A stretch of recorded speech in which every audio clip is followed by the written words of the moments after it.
Jika babi haram, kenapa Allah Subhanahu wa Ta'ala menciptakannya? Pertanyaan ini sering muncul, dan ini sebenarnya pertanyaan yang dalam, penuh makna tauhid dan hikmah. Mari kita bahas dengan tenang dan berlapis. Pertama, semua ciptaan Allah punya tujuan, meski bukan untuk dimakan. Allah Subhanahu wa Ta'ala berfirman dalam surat Az-Zariyat ayat ke-56, "Tidaklah aku ciptakan jin dan manusia, melainkan untuk beribadah kepadaku." Setiap ciptaan Allah ada dalam sistem keseimbangan alam. Tidak semua hewan diciptakan untuk dimakan. Ada yang untuk menjaga ekosistem, menjadi bahan ujian, atau menjadi pelajaran bagi manusia.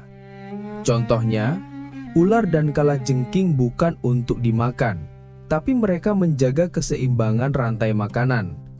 Babi juga punya fungsi ekologis, memakan bangkai, sisa organik, dan menjaga kebersihan di hutan atau peternakan. Jadi, haram bukan berarti tak berguna, tapi bukan untuk dikonsumsi oleh manusia. Kedua, haram adalah bentuk ujian dan perlindungan. Allah menjadikan hal-hal haram sebagai ujian ketaatan dan perlindungan dari mudarat. Seperti yang tercurah dalam surat Al-A'raf ayat ke-157. Dia menghalalkan bagi yang baik-baik dan mengharamkan bagi yang buruk-buruk. Secara medis dan biologis, daging babi memang rentan membawa penyakit seperti cacing pita, virus, dan bakteri berbahaya jika tidak diolah dengan sangat ketat. Tapi, di atas semua itu, hikmah utama bukan soal medis, tapi ketaatan. Apakah kita patuh pada perintah Allah atau tidak? Ketiga, Allah menciptakan babi dengan hikmah, bukan sia-sia. Dalam Al-Quran surah Shad, ayat ke-27, Allah berfirman, "Kami tidak menciptakan langit dan bumi, serta apa yang ada di antara keduanya secara sia-sia." Babi tetap makhluk Allah, punya fungsi sebagai alat uji bagi manusia. Apakah kita tunduk atau mencari-cari alasan? Sebagai bagian dari sistem alam, sebagai sumber penelitian ilmiah, karena struktur genetiknya mirip dengan manusia, sehingga digunakan dalam bidang medis, misalnya penelitian organ atau insulin. Jadi, hikmah utama bukan soal medis, tapi ketaatan. Apakah kita patuh pada perintah Allah atau tidak? Kesimpulannya, Allah menciptakan babi bukan untuk dimakan, tetapi 1. Untuk menjaga keseimbangan alam, 2. Untuk menjadi ujian bagi manusia, 3. Untuk menunjukkan hikmah dan kebesarannya dalam setiap ciptaan, 4. Untuk mengajarkan bahwa ketaatan lebih tinggi dari logika semata. Babi bukan diciptakan agar manusia memakannya, tapi agar manusia belajar bahwa tidak semua yang ada di bumi boleh kita ambil sesuka hati. Di balik larangan itu, ada hikmah, ada ujian, dan ada kasih sayang Allah bagi hambanya yang mau tunduk. Lalu apa kaitannya dengan cerita kapal Nabi Nuh? Nah, ini pertanyaan yang sangat menarik, dan dalam banget kalau dikaitkan dengan hikmah penciptaan babi dan kisah Nabi Nuh alaihissalam. Mari kita bahas secara naratif dan ilmiah dalam bingkai keimanan. Pertama, kisah kapal Nabi Nuh dan hewan-hewan yang diselamatkan. Dalam Al-Quran, surah Al-Hud ayat 37-40, Allah memerintahkan Nabi Nuh, "Maka kami wahyukan kepadanya, buatlah bahtera di bawah pengawasan dan wahyu kami. Maka apabila perintah kami datang, muatlah ke dalamnya sepasang dari tiap-tiap jenis makhluk hidup." Maknanya, semua jenis makhluk hidup, termasuk hewan-hewan yang dianggap menjijikkan atau berbahaya, ikut diselamatkan oleh Nabi Nuh di atas kapal. Babi menurut sebagian riwayat Israiliyat, kisah dari tradisi Yahudi yang tidak bertentangan dengan Islam, juga termasuk di antara hewan-hewan itu. Kedua, riwayat populer, bukan dari hadis sahih, tapi syarat hikmah. Ada kisah yang sering disebut oleh para ulama tafsir dan ahli hikmah. Ketika kapal Nabi Nuh mulai dipenuhi kotoran dari hewan-hewan di dalamnya, suasana menjadi tidak nyaman. Maka Nabi Nuh berdoa kepada Allah agar ada cara untuk membersihkannya. Maka Allah menciptakan babi dari kotoran gajah yang ada di kapal itu. Sejak itu, babi memakan semua kotoran hewan dan menjaga kebersihan kapal.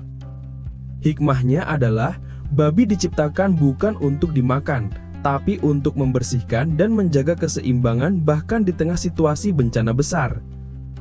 Catatan pentingnya, riwayat ini tidak bersumber dari hadis sahih, melainkan riwayat Israiliyat, cerita dari ahlul kitab yang boleh diceritakan selama tidak bertentangan dengan akidah. Jadi kita tidak mengimaninya sebagai fakta pasti, tapi boleh mengambil pelajaran moralnya. Ketiga, kaitannya dengan mengapa babi diciptakan. Jika kita tarik benang merahnya, dalam kisah Nabi Nuh, babi muncul dengan fungsi ekologis, membersihkan sisa dan kotoran. Dalam realitas sekarang, babi tetap punya fungsi ekologis serupa, pemakan sisa organik dan bangkai, membantu menjaga kebersihan di ekosistem alam liar. Artinya Allah tidak menciptakan babi sia-sia. Walau tidak halal dimakan, ia punya peran penting dalam sistem kehidupan. Sebagaimana di kapal Nabi Nuh, bumi ini juga seperti kapal besar yang Allah atur dengan keseimbangan. Lalu muncul pertanyaan, jika semua binatang diangkut oleh bahtera Nabi Nuh, kemudian bagaimana cara Nabi Nuh mengembalikan mereka semua ke masing-masing tempatnya yang sekarang? Pertama, konteks. Tujuan utama bahtera Nabi Nuh. Dalam Al-Quran Surat Al-A'raf ayat 64, kisah Nabi Nuh difokuskan pada kami selamatkan dia dan orang-orang yang bersamanya di dalam bahtera, serta kami tenggelamkan orang-orang yang mendustakan ayat-ayat kami. Artinya, tujuan utama bahtera bukan untuk menyelamatkan semua makhluk di seluruh bumi, tapi menyelamatkan umat Nuh dan makhluk yang hidup di wilayah yang terkena banjir saat itu. Jadi kemungkinan besarnya adalah bahtera itu membawa perwakilan hewan dari wilayah yang terbatas. Kedua, apakah benar banjir Nabi Nuh menutupi seluruh dunia? Ada dua pandangan di kalangan ulama dan sejarawan. Pendapat pertama, banjir global, meliputi seluruh bumi. Ini pandangan yang diyakini oleh banyak ulama klasik berdasarkan teks-teks zahir, ayat dan riwayat Israiliyat. Jika benar global, maka Allah lah yang mengatur penyebaran kembali hewan-hewan itu setelah air surut, sebagaimana Dia menciptakan makhluk dari satu asal. Dalam Al-Quran, surah An-Nur ayat ke-45, Allah berfirman, Allah menciptakan semua jenis hewan dari air. Dengan kata lain, penyebaran kembali bisa terjadi lewat kekuasaan dan kehendak Allah, bukan semata lewat proses migrasi manual yang kita pahami. Pendapat kedua, banjir lokal hanya di kawasan Timur Tengah. Beberapa mufasir modern seperti Said Qutb dan Tantawi Jauhari berpandangan bahwa banjir hanya melanda kawasan kaum Nabi Nuh, bukan seluruh dunia. Jika demikian, maka hewan-hewan yang ada di luar wilayah itu, yaitu benua lain, tidak ikut tenggelam dan tidak perlu dikembalikan. Dengan pandangan ini, masalah bagaimana hewan-hewan sampai ke benua lain jadi tidak relevan, karena memang mereka tidak ikut bahtera. Ketiga, kalaupun semua ikut naik kapal, bagaimana bisa kembali ke benua masing-masing? Kalau kita pakai pendekatan simbolik dari kisah klasik, setelah air surut, bahtera mendarat di Bukit Judi, dekat wilayah Turki sekarang. Dan dikatakan, hei bumi, telanlah airmu, dan hai langit, berhentilah. Dan air pun disurutkan, dan bahtera itu berlabuh di atas Bukit Judi. Al-Quran Surah Hud ayat ke-40. Dari situ, hewan-hewan mulai menyebar dan berkembang biak. Dalam rentang 30.000 tahun, mereka bisa berpindah tempat. Ada yang menyeberang daratan karena dulu benua-benua masih lebih terhubung sebelum terpisah seperti sekarang. Ada juga kemungkinan adaptasi evolusi lokal di mana spesies berkembang sesuai lingkungan. Jadi secara ilmiah bisa dijelaskan lewat migrasi alami plus adaptasi genetik plus pembentukan ekosistem baru. Dan secara iman, semua terjadi dengan kehendak Allah karena hanya Dia yang menumbuhkan dan mengatur kehidupan di muka bumi. Jadi, kesimpulannya adalah tujuan bahtera Nabi Nuh adalah menyelamatkan umat Nuh dan hewan dari wilayahnya. Hewan tidak dikembalikan satu-satu, mereka berkembang biak dan menyebar seiring waktu. Kalaupun banjir global, Allah Maha Kuasa menumbuhkan dan menyebarkan kembali makhluk ke tempat-tempat yang Dia kehendaki. Kisah ini bukan sekedar tentang logistik bahtera, tapi tentang iman, ketaatan, dan kekuasaan Allah atas kehidupan.